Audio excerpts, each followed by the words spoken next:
O sea, este mapa cambió, es el mapa como lo usábamos en la escuela. Ya vieron, son libros muy gordos, porque además este es el primer libro que compila mapas en la historia de la humanidad que se llama Atlas, porque la portada tiene a Atlas cargando, y entonces como lo traía le pusieron al libro Atlas o Atlante, y de ahí se quedó la palabra que todos los libros que contienen mapas se llaman Atlas, pero este fue el primero en la historia. Entonces es un libro muy gordo, presentamos en la proyección Mercator, y claro, con el nacimiento en la geografía de América, ¿no? Cambia la concepción del mundo, pero también la narrativa de hechos de cómo fue la conquista. La conquista más famosa de todos los territorios que llamamos América es la de México, Tenochtitlan. Y aquí tenemos la primera edición de la verdadera historia de la conquista de Bernal Díaz del Castillo. La edición de 1630, considerada una rareza bibliográfica, aquí está frente a ustedes, ¿no? Abierto, en donde el autor dice por qué hace el libro. O sea, no escogimos la portada, justamente porque, bueno, la portada tiene datos interesantes, pero es más interesante leer lo que dice Bernal Díaz del Castillo. Perdón, Estela la... No, Pepe.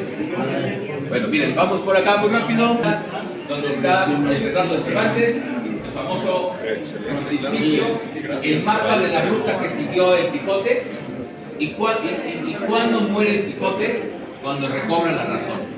Entonces el grabado es el último, donde el Quijote regresa a la razón y en ese momento muere.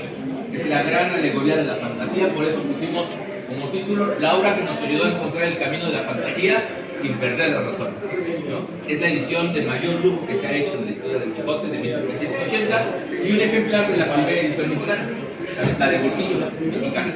Y aquí, Enciclopedia Francesa de Diderot Mundial. ¿Sí? Nuestro ejemplar de la Palafoxera es la tercera, no es lo más importante.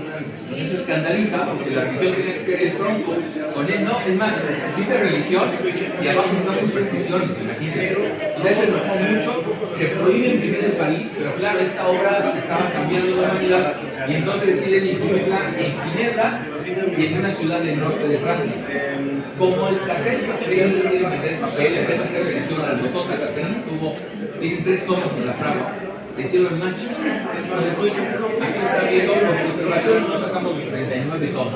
La Palafoxera tiene completo los 39 tomos, 36 impresos en 3 contextos, de la tercera edición de Ginebra, que es una cosa espectacular. Y lo raro del ejemplar Palafoxera es que están grabados de los dos editores, de Diderot y de Adams. Y los ejemplares que ustedes ven en línea digitalizados solo está el reto de León, no está en radio. Y aquí pueden ver como el título de la enciclopedia, aquí también pueden enciclopedia original de ciencias, artes y oficios. La primera edición de la riqueza de las naciones en español, además, cosa compleja, porque recuerden que en el Imperio Español no les gustaba mucho el tema de los ingleses. Es una edición impresa en Valladolid, España, y a un lado de otro revolucionario. Y esta es una de nuestras joyas, grandes joyas. La edición pirata, así como la escuchan, pirata, de los principios matemáticos de la filosofía natural de Newton. Pero ahí hicimos una revolución de la primera hoja, porque el libro entró con el pase de la Inquisición en Veracruz el 1 de abril de 1724, o sea, 10 años después de que se imprimió, y hasta donde está investigada la cronología, estamos frente al primer ejemplar de Newton que entró a la Nueva España, ni más ni menos, ¿no? Y que la Palafoxera tiene una colección de no menos de 15 libros vinculados a Newton, es decir, sí se leyó a Newton, pero están viendo el ejemplar más antiguo. Y en la cédula platicamos un poco la historia de la versión pirata. Luego, si nos siguen acá, la siguiente tenemos a una de las grandes mujeres del mundo, a Sor Juana Inés de la Cruz, del primer sueño. Y 3 tomos portátiles maravillosos de los ensayos de Michel de Montaigne. Una edición para estar leyendo los ensayos de este gran intelectual francés. Esta es la primera vez que se presenta Montaigne y Adam Smith. Vean lo que estamos hablando. No estamos hablando de textos religiosos. O sea, hemos hablado nada más de la Biblia. Vean, o sea, este es el mundo de la biblioteca Palafoxera. O sea, todos los saberes de verdad. Tiene una peculiaridad. Está en griego, está en latín y está comentada por el intelectual florentino que rescató los textos de Platón en el Renacimiento. O sea, es una edición espectacular. Desde esta edición que es el siglo XVII, 1628, hasta el siglo XVIII, XIX, o sea, 200 años no hubo mejor versión que esta. La foto de la complicidad.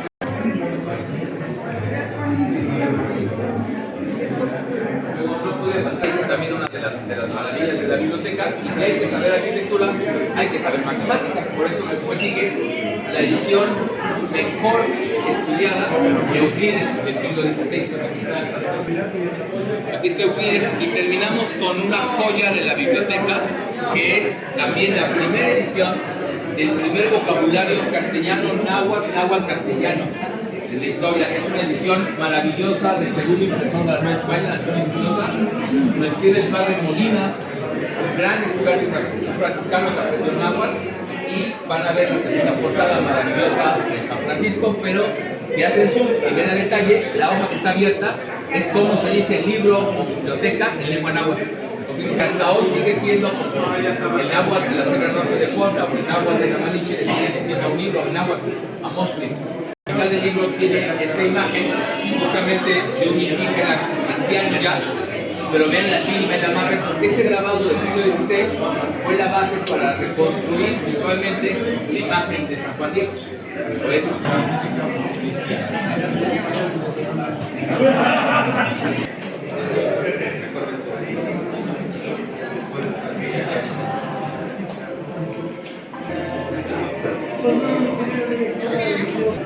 esta parte roja está la sala permanente, como la inspiración que tuvo Palafox, el tema de la educación, pero lo que se cuida en Palafox, la donación que hace es dotar al colegio Soles. Y miren, esto que pusimos acá atrás es a propósito, porque justamente quien funda el colegio de San Juan es Juan de Larios, ¿no? Además un presbítero que está en Acatlán, Osorio, y cuando muere, su testamento, que probablemente Gustavo lo pudo conseguir, deja indicado que se donen los libros que él tiene en su propiedad en Acatlán, Osorio, en plena Mixteca. Los libros son trasladados. Tenemos aquí a la diputada de Acatlán. Sí, los libros son trasladados de Acatlán para Puebla en 1604 al Colegio de San Juan. Aquí está el documento de fundación. Y por eso están aquí los diputados, ¿eh? Sí. Vienen por sus libros. Y después se hace el inventario, que los libros están en 4 cajones. Pues bueno, nos trajimos un cajón para que se imaginen cómo se guardaban los libros. Los libros no se guardaban en estantería, se guardaban en cajones de madera, lo cual era un lío. Por eso, cuando Juan de Palafox hace la donación, hace tanto énfasis en que se donan también la estantería con las rejas, ¿no? Porque el hecho es que esto, llenaban los libros y decían, de Acatlán, vámonos para Puebla. Y si ven, vámonos a Ciudad de México, vamos, se carga esto. Al tener estantería, la librería o biblioteca se queda fija. Y esa es una de las cosas más importantes. Aquí yo los invito y las invito a descubrir todo esto porque hay mucha información, pero vengan para acá, vamos a continuar rápido. Aquí hay una gran sorpresa. Hay que decirle a Claudia. Sobre el camino que el alma debe de tomar para llegar con Dios, 3 días, ¿no? Se inspira en un texto jesuita, se imprime y el libro se llama Varón de Deseos. Allá arriba está la 3ª edición. Pero revisando los manuscritos de la Palafoxiana, están 3 tomos manuscritos del Varón de Deseos, uno para cada parte. Y al hacer una revisión, que me tocó hacer, encuentro que este manuscrito tiene muchísimos tachones, notas y demás. Al comparar el manuscrito con el impreso, la sorpresa es que el manuscrito contiene información extra o distinta al impreso, pero los taches son los textos de la última edición impresa. ¿Qué significa eso? Que estamos ante un manuscrito previo a la edición. Y Palafox dice, que aquí no lo dice el libro, el manuscrito lo dice en el impreso, que él quería que el libro llevara imágenes, pero que no encontró grabadores para hacer las imágenes, así que las siguientes ediciones lo tendrán. Nunca tuvieron imágenes. Pero vean, este manuscrito deja los huecos de donde tienen que ir las imágenes. Entonces estamos ante un manuscrito autógrafo de Palafox. O sea, es el manuscrito autógrafo del Varón de Deseos previo a la imprenta.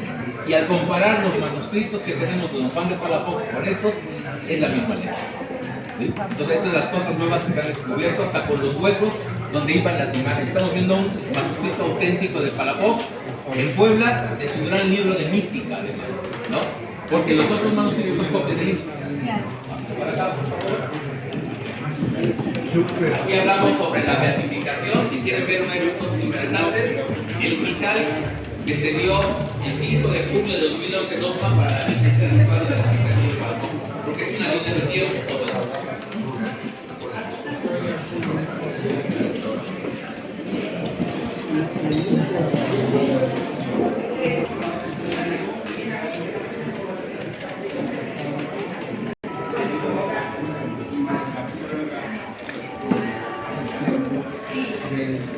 Laboratorio de física.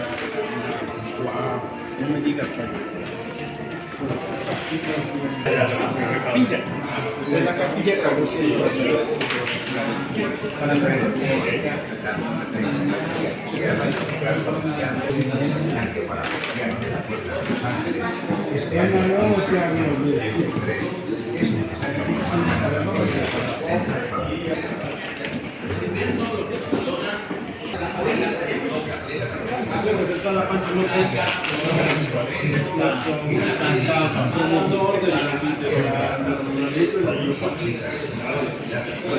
No, la biblioteca se declaró que no dice nada.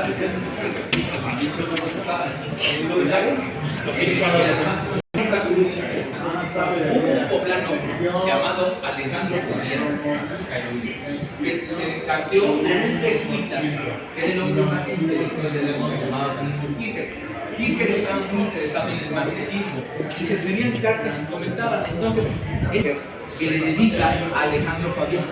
Es el único libro en la historia que alguien de Europa, un científico europeo, le dedica a alguien de la Nueva España, que era de Puebla. Y vean lo que dice de su amigo. Dice: al sapientísimo varón Alejandro Fabián, natural de Puebla de los Ángeles del Nuevo Mundo, insigne teólogo, filósofo, matemático, le desea felicidad, gracias Kircher. Tú eres del Nuevo Mundo, varón notabilísimo, yo soy habitante de Europa y ambos desconocidos el uno para el otro. Tú quizás por casualidad te habías encontrado con algunos volúmenes de mis obras que ofreciste sin mucha demora no solo para conocerte, sino para encargarme aquí con profunda amistad, etcétera, etcétera. Me despido en nombre de Dios y todo eso es lo que escribimos en el libro. Ahora, el otro libro de magnetismo de Kircher habla de que existe la música magnética. La música magnética es que a través de la música, casi puede decir que es una tontería, se pueden alinear los chakras. O sea, con música magnética te puedes curar. Y entonces decían que existía en la isla de Taranta unos bichos llamados tarántulas, que cuando te picaban, si hacías un tipo de música, una danza, podías contrarrestar el veneno. Son las tarantelas. Y les presento a la maestra Cristian Rosete y les va a tocar la tarantela para que escuchen qué es una tarantela. Por si alguno de ustedes tuvo un piquete de tarántula o de alguna cosa, esa es la partitura que va a tocar, un tratado del siglo XVIII de tarantismo. Así suena una tarantela.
De la Facultad de Artes de nuestra universidad. Entonces,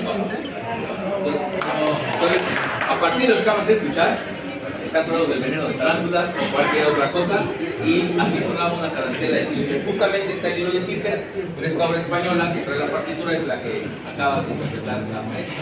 Así sonaba una tarantela, esa es la sorpresa que les teníamos, porque para que se sumerjan más en los saberes de la mente. Gracias. Se guardaron con mucho cuidado. ¿Y por qué son tan importantes estas plaquitas? Bueno, están viendo ustedes las placas originales de la clasificación de la biblioteca de 1773. Las placas que hoy están, las filacterias con los nombres de las ciencias de la clasificación, son del siglo XIX. Estas son las auténticas de 1773. Cuando se construye el tercer nivel, la biblioteca tenía dos niveles. Cuando se construye el tercer nivel, reestructuraron parte de la organización y estas placas ya eran inservibles. Pues en realidad estamos viendo un rescate de basura arqueológica. O sea, alguien tuvo el cuidado de guardar las placas, porque estas las quitaron, por eso es que están tan maltratadas, porque las arrancaron, inclusive por conservación. Esa que está chueca no la quisimos enderezar, porque hay que tener mucho cuidado. Tienen las marcas de los clavos, las arrancaron de la estantería, alguien no las tiró, alguien ese día se le olvidó tirarlas a la basura y se quedaron guardadas desde hace 252 años. Es la primera vez que se exhibe. ¿Y cómo podemos saber qué son? Porque en 1800, tengo el año exactamente, para que no se olvide. En 1836, Melchor Ocampo visita Puebla y visita la biblioteca, que solo tenía dos niveles. Y él escribe un texto y dice: hay tantos volúmenes. Y miren, esto es fotografía del libro auténtico. ¿Cómo está clasificada la biblioteca? Y síganme así, de arriba para abajo. Expositores y santos padres, Biblias, ascéticos cristales, sermones, catequistas, historia, gramáticos, anticuarios y poetas, retóricos y oradores, geografía y matemáticas, medicina, historia natural, filosofía, ética y política, teología dogmática y polémica, teología escolástica, teología moral, liturgia, ritualistas, biógrafos, historia monástica y del derecho canónico, y de inspiración para Fabián y Fuero, y es lo que están viendo aquí. Y justamente en un muro que nos brincamos, ya siempre se ha dicho que la inspiración de la Palafoxiana fue la biblioteca de Salamanca, porque ahí estudió Palafox. Pues no. Fabián y Fuero, que hace la biblioteca, era colegial de la Universidad de Sigüenza y se va al colegio de la Santa Cruz de Valladolid a estudiar unos meses. Y cuando estudia, conoce la biblioteca de la Santa Cruz de Valladolid, que no hemos tomado en cuenta, y es el modelo de la Palafoxiana. Los quiero mucho.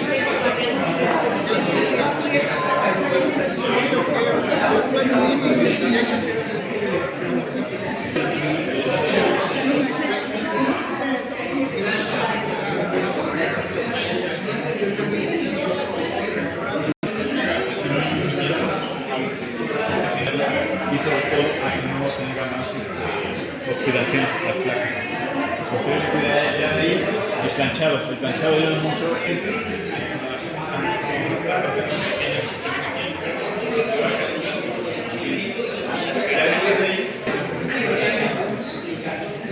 A ver lo que son la biblioteca Salamanca, pero este muro, que es el homenaje a Fabián y Fuero y su obra, incluyendo las cartas conmemorativas de la biblioteca en madera. La cabeza que fue vencido, también todo funcione. Y pues bueno, muchas gracias, que les haya gustado y los esperamos. Gracias.